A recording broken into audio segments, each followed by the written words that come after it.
Hello, Sovereign Jane Jenkins here, author of P Policy, which is about setting boundaries and maintaining self respect, a self help book to elevate the consciousness of young women in society. Okay, so today I want to talk about how sometimes every blue moon I get in this emotional vortex of feeling like maybe I'm missing something by being single this long. Maybe. And it almost makes me feel like, okay, now I have to rush. You get into this mindset of fear in order to try to find your person. And then I'm like, I want to say a couple hours later, I pumped the brakes really hard because then I realized how much people put up with in order to stay in their relationships. Let's get into it. So I spend a majority of my time listening, asking questions, and observing other people around me's relationships and their relationship issues and their problems. And then I realized that I personally don't have the mental and emotional bandwidth to deal with their problems simply because of the way I was raised earlier on in my childhood. I saw a lot. I saw more than the average person has seen in their entire lifetime, just by the time I was 20. So I already knew going into my adulthood in my life what I will and will not put up with. And some of these things, no, it's not worth it. And I don't say that to be cruel or rude, but I say that because some of these things are absurd. I mean, a lot of women are in situations or are in relationships to where they're not even getting any type of gratification. They're literally being leached off of, and their energy is being siphoned and they're constantly being taken for granted. And I can't even allow myself the time or space to think about what if I were in their shoes, because I know that my father taught me to always keep my hand on the sword. That means if you do anything, any little thing, your head is about to be missing. So, like, I love my coworkers, I love my friends, but some of the stories I be hearing, I have to go home and I have to pray because there is no way. And Jesus, give me a minute. Because, like, what do you mean you've been cheated on multiple times and you're still. What do you mean? Listen, I watched my mama go through pure hell in a handbasket dealing with a cheater chronically, weekly basis. So I knew that the same things that she bore for as long as she did, or she bared, however you want to put whatever you want to put in that space. I knew there was no way on God's green earth.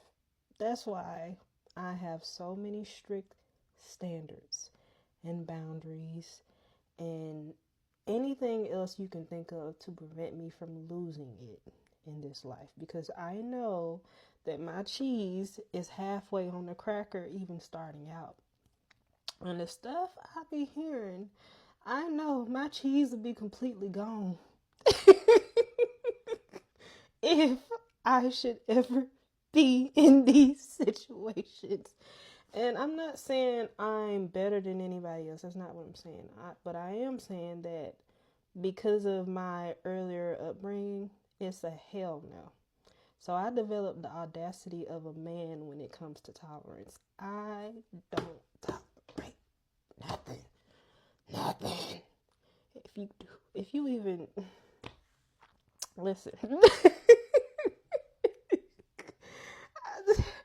Like, what do you mean that you're with someone that you didn't see yourself with?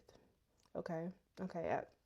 I was there. I was there once upon a time. You didn't see yourself one, but you stayed. And sometimes I'm listening and I realize a lot of women, especially nurses, they love their spouses more than they love themselves. And it shows. And their spouses know that. And because of that, they get taken through the ringer in the name of love. And I feel bad sometimes because I know that at the end of their life, how that's going to pan out. Because I watched my mom go through so many things. And at the end of her life, she's now legally blind because of the things that she went through. And guess what? I'm keeping my eyesight because I'm seeing everything. I'm observing everything.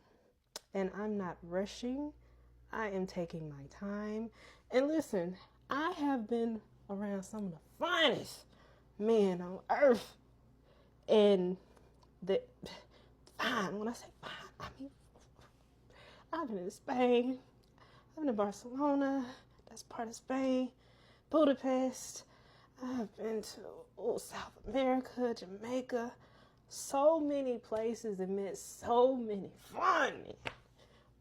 But they weren't about shit. And I know this, and they know this, and made it clear. This would only be physical. So guess what? I picked up my feelings, my draws, and my little heart. I'm just joking about the draws because no. And it never even went past the conversation because I know by the end of conversations what someone wants from me and what their expectations are and what they are willing to do to get it. And me personally, I knew that going into my adulthood, then I don't have too many tries in me as far as relationships go because on how ruthless my father was, and in that energy trickled down to me. So I have that same ruthlessness.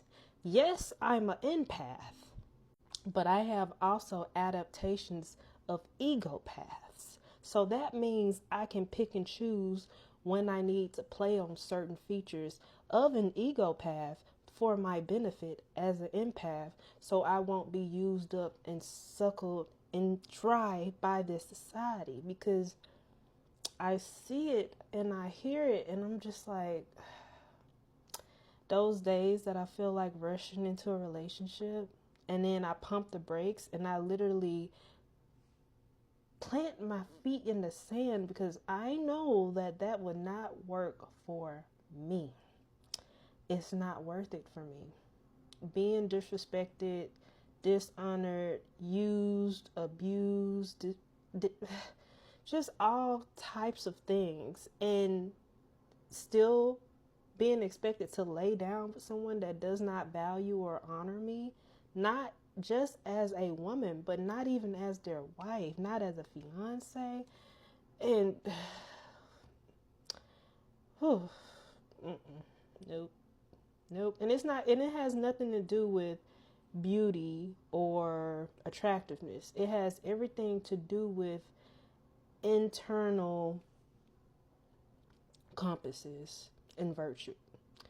And I knew that because of who my parents were, like my mom being a loving, emotional empath, and my dad being a heartless egopath, that I was bound to be either one extreme or the other, but I end up being a mixture of both. And it's the perfect concoction because I sit back and I wish you would. But at the end of the day, I'm a nurse. So there's a part of me that I'm so loving and so giving and so open to giving love. But the thing is, I know everybody doesn't deserve that version. So check out the book, P Policy. It is on Amazon and Kindle and other online platforms. As always, love always.